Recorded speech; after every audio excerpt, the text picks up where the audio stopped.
Protect your DNA. BioPQQ can promote formation of new mitochondria. Infowarsstore.com. National security is the first and foremost issue right now for the Trump administration. Not the economy as we thought would be at this point, but now national security. And The Hill asks, what's the strategy?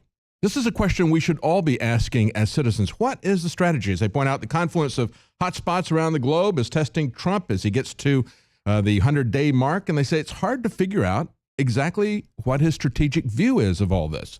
What does he think American power, the use of American power is, the proper use? What does he think the limits of American power are? What does he think need to be prioritized? What is he willing to defer? What is he willing to not do? It's hard to think of any issue on which you couldn't make a range of predictions. In other words, we're not really sure. And if we're not sure, foreign governments are not sure. That's not a good deal. Plus, we have to understand as citizens, we need to be involved in this discussion. We had an election. We thought that we were involved in this, and here we immediately find that we didn't have a voice in this. When you look at this, and many people say the president needs to make this decision, we're talking about a strategy here. We're not talking about a tactic. Understand the difference between these two. When America was attacked at Pearl Harbor, and I know the story behind that, but nevertheless, we had been attacked at Pearl Harbor, and we went to war with Adolf Hitler. We still had Congress meet and do a declaration of war. We still went through the constitutional requirements of doing that. Do we respect the Constitution anymore? Or are we just going to have a dictatorship? Are we just going to elect a dictator every 4 years? You know, when we had D-Day, that was a tactic. They kept it secret. They made their plans, but we'd already come across a strategic plan. We declared war on Nazi Germany and on the Japanese who had attacked us. So we had a strategy that was publicly agreed upon. We had private and secret tactics that we were going to follow to accomplish that strategy.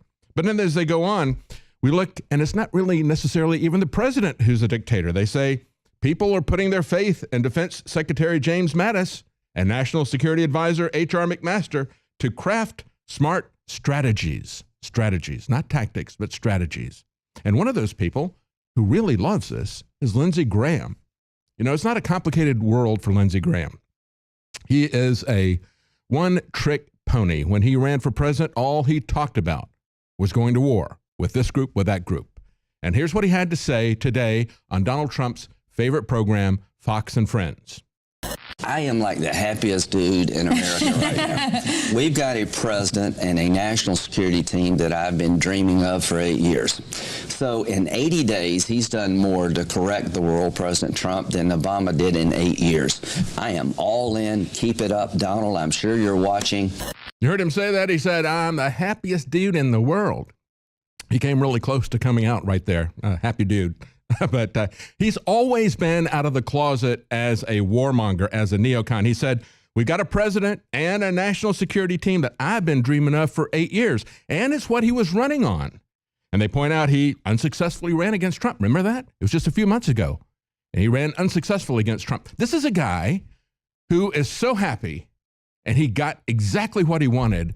But the American people rejected that resoundingly. He was getting 1 to 2% of the vote, if that much. I don't think he even got that high in the polls. He says, this is music to my ear. The fact that we have the vice president of the United States going to the demilitarized zone, looking across the way and say, we're watching you. Okay. He says, keep it up, Donald. I'm watching. And he does that on the program. They made sure that they put him on the program that we know that Donald Trump watches. That was a clear message to Donald Trump. Are you sending a message to Donald Trump? This is not what you voted for. So you need to, if you're concerned about this, as I am, and I'm going to talk about what's really behind this North Korean buildup here. If you're concerned about the multiple policies pushing us for war, distracting us from America's problems, getting us entangled as the policemen of America, if you're concerned about that, you need to put pressure on Donald Trump. Instead of just giving him carte blanche and say, I know he's going to work it out. I'm going to just trust him to do the right thing. These people are putting a lot of pressure on Donald Trump, and they're going to get exactly what they want. The Lindsey Grahams are going to get all the wars that they want if you remain silent and don't speak up. You have Goldman Sachs, you've got Jared Kushner pushing on him very hard, and the warmongers, the banks, are going to get precisely what they want. And of course, the North Korean government is happy to have a war as well.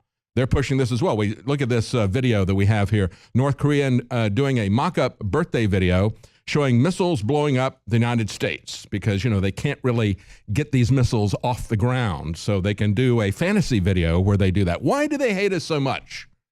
Well, we've been the policemen of the world. And as I said, we declared war for the last time when we fought the Nazis, when we fought Pearl Harbor.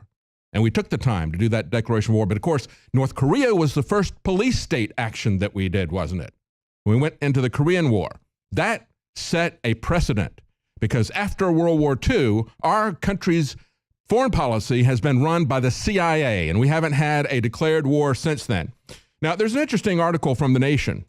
They had a reporter who went there, and he said what he saw was the people there were more concerned about the upcoming presidential election, and the CIA may be more concerned about that than they are about Kim Jong-un, because it's maybe a progressive who is coming to power who is not friendly to America. They say in South Korea, war hysteria is seen as an American problem. He said, when I arrived at Incheon International Airport near Seoul on April the 2nd to start a 2-month stay in South Korea, I was immediately struck by the sharp contrast between America and this bustling country of 50 million. First was the airport itself. Incheon is one of the best designed, most efficient airports in the world. It's years ahead of the dilapidated structures that U.S. air travelers are forced to endure. Think about that. We have dilapidated airports. We have dilapidated highways that are collapsing, bridges that are collapsing because we spend all of our money on these nice, new, shiny bombs and airplanes. That's what we're doing with our money. That's what the bankers want us to do with our money. But they're not doing that. South Korea, like our European allies, have us to be the suckers to defend them everywhere. And of course, we're the ones then that the bombs get trained on by the monsters that we go abroad seeking to destroy. He says, for the most part, the U.S. media has been split between lurid speculation about what such a war might look like and the gleeful guesswork about whether Trump will send a SEAL Team 6 in to assassinate him or whether we will do it with big bombs. Okay, so we talk about the size and the statistics of our planes and our bombs, but we never really think about what's going to happen with all of this. And we're going to talk about what this means for China as well, because China's got a big problem with this, a much bigger problem than we do, quite frankly. The sensational U.S. coverage, he goes on to say, and North's statements convinced many Americans that war was imminent. He said, my 93-year-old grandfather in California, who had worked as a missionary in Korea for many years, was deeply frightened by the reports. Last week, I received emails and Facebook messages from family friends urging me to come home as soon as I could. My response was always, no worries. Ordinary South Koreans are not concerned at all. But the people who are concerned, I think, are the people who are pushing our neocon foreign policy. He says South Korea will choose its next president on May the 9th. The two leading candidates, the liberal Moon Jae-in and the more centrist candidate, will have wide leads over the likely conservative candidate. The U.S. has closely been following the election with trepidation.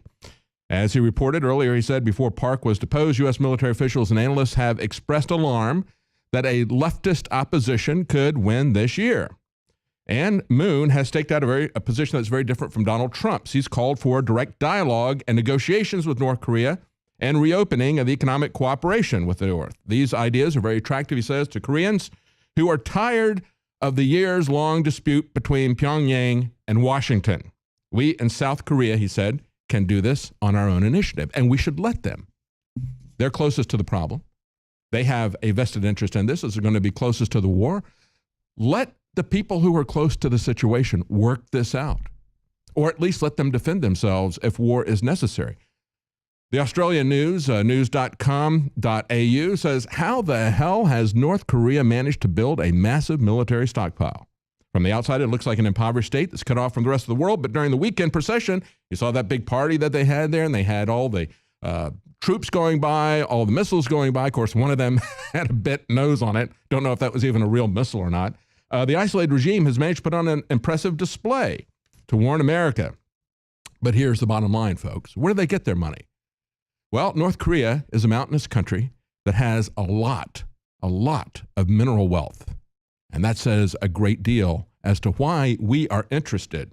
It has a lot of coal, gold, silver, uranium, iron ore, and rare earth metals. So China buys everything that North Korea is prepared to offer, especially its rare earth metals. These, as I said, are used in mobile phones, computers, LCD screens.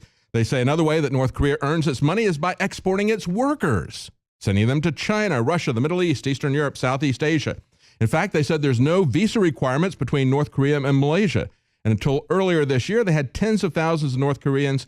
They were deported after the assassination of Kim Jong-un's brother.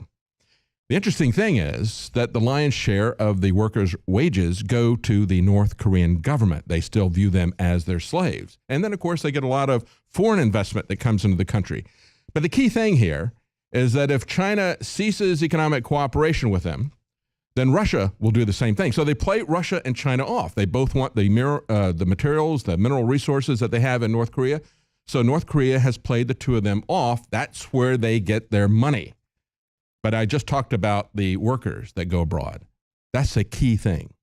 There is a big immigration issue with both Russia and China of people from North Korea. As a matter of fact, going back to 2014, Russia and North Korea were drafting an agreement to deport illegal immigrants, and they were also working with China in the same way. And they said this is a big issue. They said this is, they're working on these illegal immigrants. If they're there illegally for 30 days, they're going to deport them. And in this situation, they're very concerned because the people who are being sent back to North Korea that are there illegally, that have overstayed, are viewed by the North Korean government as defectors. Many of them are imprisoned, detained, abused, tortured. So that was a humanitarian issue. But China has been targeting illegal immigration at their border for many years. They have even put up, guess what, a wall. Yes, China has a wall to keep out illegal immigrants in China. They're very concerned about this. Why? Because there's so many people coming in, they believe that it will cause instability. Exactly what we have been saying about our open borders, isn't it? There's only a limited number of people that you can bring in at any given time without it causing economic instability as well as cultural instability. So they're building a big wall along their border, a security border. They don't call it a wall with North Korea. And they're even giving out a financial reward if you turn people in and it leads to them being deported. So that is how China is dealing with it. And while they're saying that they're concerned about nuclear threats, the real issue that National Review points out may be an engineered migrant invasion from North Korea into China. Remember what happened with the Mariel boat lift? We had Castro send 125,000 Cubans into the U.S. in 1980. Many of those, thousands of those, were inmates where he emptied his prison. And the movie Scarface was based on that. The criminals who came into South Florida set up all of these drug operations and other operations. And they're saying that the same thing has already happened once before from North Korea to China. China is very concerned about that. And so they point out, National Review says, China just announced these trade sanctions. Oh, that's great. Except you're going to be disappointed about this in the near future. Not only do they need these resources of coal, iron, gold, titanium, and rare earth minerals, but they're also worried about the leverage, and that is millions of refugees screaming northward across the border, either pulled in by the collapse of the regime if there's war, or pushed out by North Korea as a form of retribution. They say the use of coercive engineered migrations by corrupt governments as a safety valve is something that's been done a long time. And there's been a lot of studies done on it. One study, the Nautilus Institute, said North Korea engineered an exodus in 1998 into China. They said it was likely a safety valve operation to alleviate problems of population hunger and hardship. It had a disproportionate number of refugees that they labeled as hostile classes. In other words, criminal classes. China is very worried about this. A 2007 study by the Bank of Korea said that a total collapse of the North Korean regime could trigger an exodus of as many as 3 million people out of a population of 23 million. They could cross over the North Korean border. Some of them might try to make it into South Korea, but it is heavily mined. They say it would flood the already challenged labor market in China. And here's the interesting thing, folks. They said China is now taking a tack similar to Saudi Arabia and the United Arab Emirates in regard to today's Syrian refugees. In other words, these Middle Eastern countries don't want to be flooded with refugees, so what do? They establish relief funds and camps that are outside of their borders rather than in their borders, preferably in the United States. So you can expect that if this were to happen, if we were to go to war with them, that we would have a massive migration of refugees from South Korea into the United States. But that's already happening. A year ago, they were pointing out in the Atlantic that although Donald Trump is talking about Mexican and Central American immigration, it's Asians who are now outpacing Mexicans in terms of undocumented growth, or as we would say, foreign citizens criminally trespassing in the United States. They say at 6 million, the Mexicans still represent the majority of the 11 million unauthorized immigrants, illegal aliens in the country, but the percentage of those arriving since the recession has slowed. During that time, however, the number of Asian immigrants has grown by 202%. And it's not just the people at the bottom. It's not just the refugees. Understand how China is using us, and they're using us in this conflict. They're the ones who are playing 4D chess. They're the ones who have the most to lose. They're the ones who are manipulating us, and they're going to continue to manipulate us through our culture, through our movies. They're going to dominate the news narrative. They're going to dominate the culture and the movies. This story from the Wall Street Journal yesterday. The U.S. movie industry has become reliant on China's investors, more than 1 billion potential moviegoers, and a relationship that has strings attached. That's where this is all going. Stay with us. We'll be right back.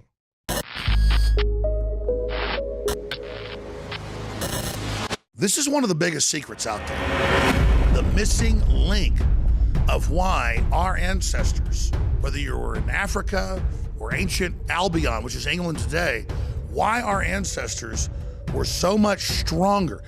I mean, there are huge archaeological reports, all sorts of anthropology studies, you can look them up for yourself, that show that humans, just an average farmer of 10,000 years ago in England, was stronger than Olympic athletes today. In the final equation, everyone knows our modern society has lost its vitality. The sperm counts are down like 90%. People are falling apart. They're totally depressed. They're unhappy. What is going on? Every ancient culture was obsessed with what I'm about to reveal to you. Today we call it bone broth, and for thousands of years our ancestors enjoyed its benefits before it became lost to our modern diets of processed junk. That's why I'm so excited to announce the product that is undoubtedly the jewel in the crown of Infowars Life products. Caveman. We lost our vitality because we just ignored the ancient traditions. Everyone knew that you used all the parts of the animal. You used the skin to cover yourself or for shelter. You used the meat for sustenance, the fat for cooking, but you used the bones for strength. We are now introducing Caveman by InfoWarsLife.com, the ultimate in true paleo nutrition with bone broth, turmeric root, chaga mushroom, and 7 total primal superfoods in a single great tasting formula. The bone is so amazing. From the outside structure full of minerals and key cofactors to the marrow that produces the blood for the body. This is the engine of the life essence. I've made a lot of important points here, but this is the one you need to research for yourself because it's so key. High-quality bone broth helps support healthy muscles and connective tissue, while the active compounds in turmeric do battle on the cellular level and help fight free radicals. And collagen is essential to aid healthy tendons, ligaments, and muscle tissue. This is an absolute win-win. You get an amazing product produced right here in America. You support Infowars and all we're doing to promote freedom and the restoration of our republic and promotion of freedom worldwide. The journey towards better health and giving our bodies these amazing compounds that God created starts at InfoWarsLife.com. 3 years in the making, incredible research, and the very best ingredients. I'm Alex Jones, and I may not be a caveman, but compared to these trendies out there in the street, I'm as close as it gets. Join me at InfoWarsLife.com and get your caveman formula today.